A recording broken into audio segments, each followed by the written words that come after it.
C'est réellement la croissance non contrôlée des données.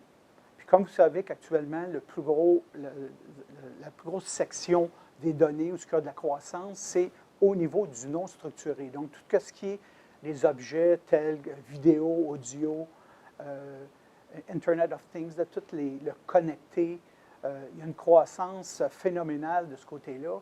Et puis même, on voit que les entreprises commencent à perdre le contrôle. De là, mon point sur le non contrôlé, c'est que non seulement on a des données, des grandes quantités de données, mais ces données-là, pour toutes sortes de raisons, surtout, je dirais, la principale raison, c'est le manque de classification à l'intérieur des entreprises pour les données, ce qui fait que les données sont gardées très longtemps, sont répliquées, sont sauvegardées, ce qui fait que les données croissent d'une façon épouvantable. J'aimerais vous donner des chiffres, comme par exemple 80% des données créées à l'intérieur de 45 jours ne sont plus réaccédées. Puis un autre chiffre qui est intéressant, c'est qu'on a vu dans les dernières années que 60% des capacités de stockage qui ont été achetées par la clientèle servaient à la sauvegarde et à la relève, réplication. Donc, juste 40% de ces données-là sont des données sources. Le deuxième défi, je pense, qui est relié avec toutes ces données-là qu'on a, comment est-ce qu'on peut aller chercher de l'information, de l'intelligence d'affaires dans ces données-là? Donc, il va falloir avoir des mécanismes qui vont nous permettre de faire ça. Et finalement, je dirais que l'autre défi, c'est de rendre accessible d'une façon globale toutes les données aux gens à l'intérieur de l'entreprise, que ce soit à travers vos téléphones intelligents, les tablettes, les laptops. Il faut que ces données-là soient accessibles par tout le monde.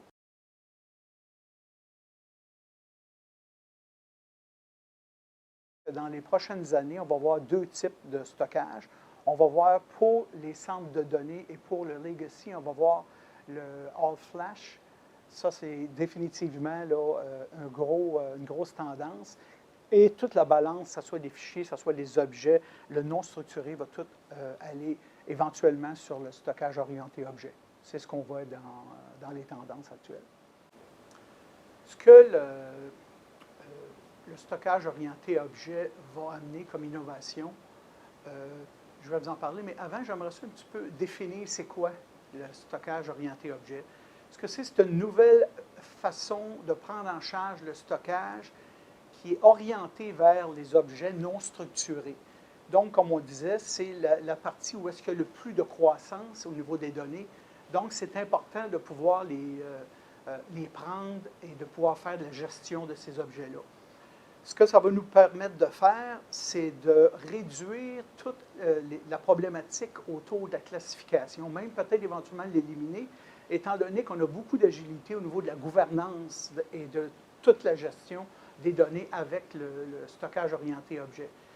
Aussi, ça va permettre aux entreprises de pouvoir faire de l'intelligence d'affaires au niveau de ces objets-là, parce qu'on sait que ces objets-là contiennent beaucoup d'informations qui peuvent être cruciales, même en temps réel, aux différentes unités d'affaires à l'intérieur de l'entreprise.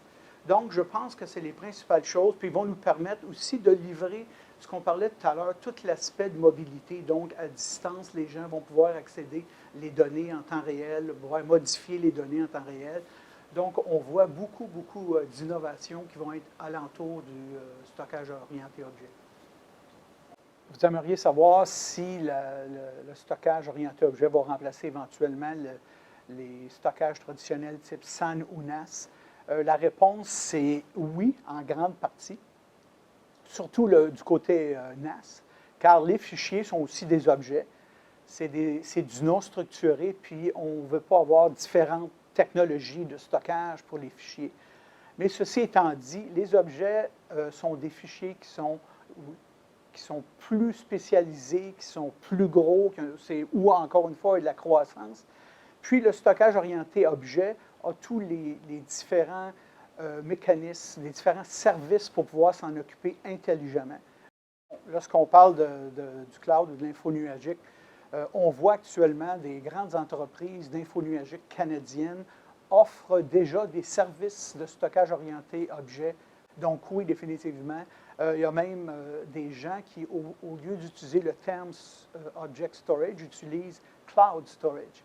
Donc, on voit la grosse tendance, l'Object Storage se dirige définitivement vers l'info nuagique.